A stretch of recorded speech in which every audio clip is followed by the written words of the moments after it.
Hi and welcome back to Keep Calm and Bake. My name is Caroline and I do a cooking show on YouTube. Now this week's episode is all about how to make a New York style cheesecake.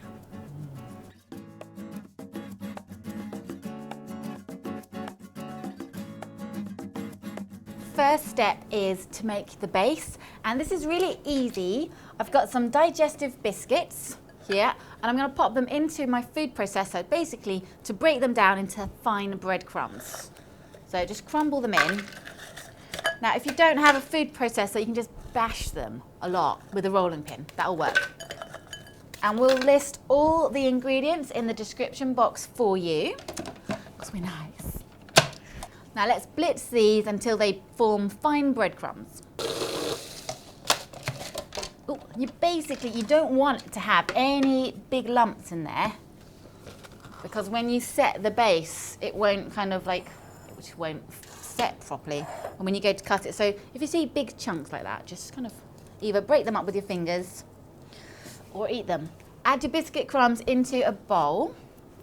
I've got 100 grams of melted butter. That's going to go straight in. There we go. And 2 tablespoons of brown sugar. So mix that all together.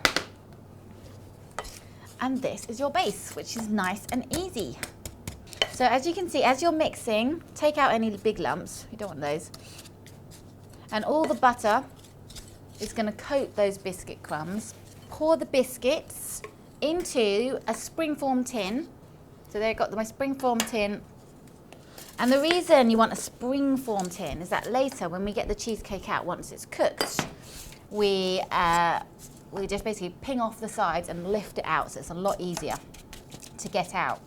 Now I'm just going to push the biscuits down onto the base with the back of my spoon, and this just helps it firm up so that when you go to cut it later, it will stay in one piece. And once this is all flattened, I'm actually going to pop this into the oven for about 8 to 10 minutes, just to get this bit slightly kind of browned off and cooked a little bit before adding my filling. I'm going to pop this into my oven for about 10 minutes and just until it's slightly browned off. While the biscuit base is cooking, you can get on and make the filling. Now I've got a few different ingredients here, but the most important one is cream cheese, full fat. You got to go the whole hog if you're doing this. It's just a matter of mixing all the ingredients together to make them nice and smooth. It does help if the cream cheese is at room temperature and the eggs and all the other ingredients are at room temperature. So I'm going to give it like 1 turn in here. That's enough, okay. To that, I'm going to add my sour cream. Okay, we want about 280 mils of sour cream. I've got 250 grams of golden caster sugar. Stick that all in. 3 tablespoons of plain flour.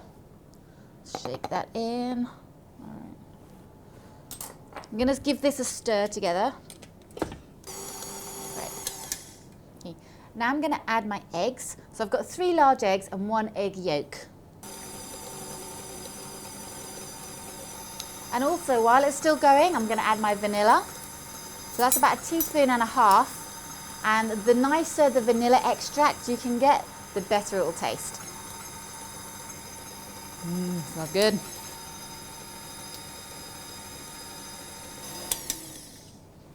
Last ingredient, bit of lemon. Okay. We're going to use zest, so the zest of the whole lemon, and then a couple of teaspoons of the juice. Just the yellow parts of the skin, not the white bit. The white bit is too bitter. What about the juice of just half the lemon, really? Just a couple of teaspoons. Make sure there's no pips in there. Scrape the sides down of the bowl. There we go. We want everything just to be nice and well combined with no lumps in there. And you can do all this by hand if you don't have a food mixer like this. Let's give this one last mix together so it's nice and smooth. I'm going to pour my mixture on top of my base. So in everything goes. Wow. This really is. I'm such a big cheesecake fan, so this is a glorious recipe. Smooth it down. If you see any bubbles on top, you can just shake the tin a little bit. There we go. This is now ready to go into the oven. It goes in for 10 minutes on a higher heat of about 230 degrees C. And then we're going to turn the heat right down to about 120 and leave it in there for 25 minutes.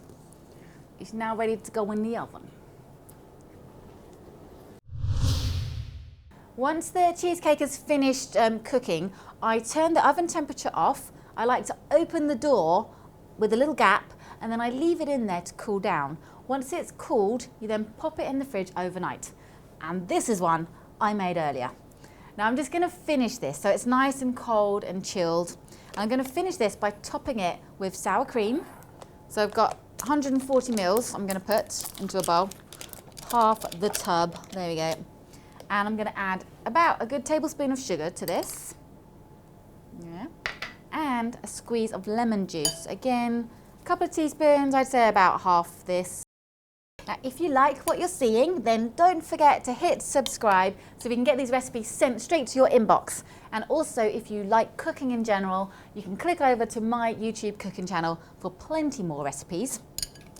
Okay, I'm just going to pour this on top of the cheesecake. And it's quite nice having this topping on top, because if your cheesecake has cracks in it, it will hide those.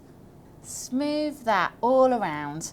Now you could put this back in the fridge if you wanted to, or it is ready to eat. So I hope you all really enjoy this recipe. Please do let me know your comments. And now I'm gonna go get myself a cup of coffee, because it's like, you know, it's like new cheesecake. Thank you very much.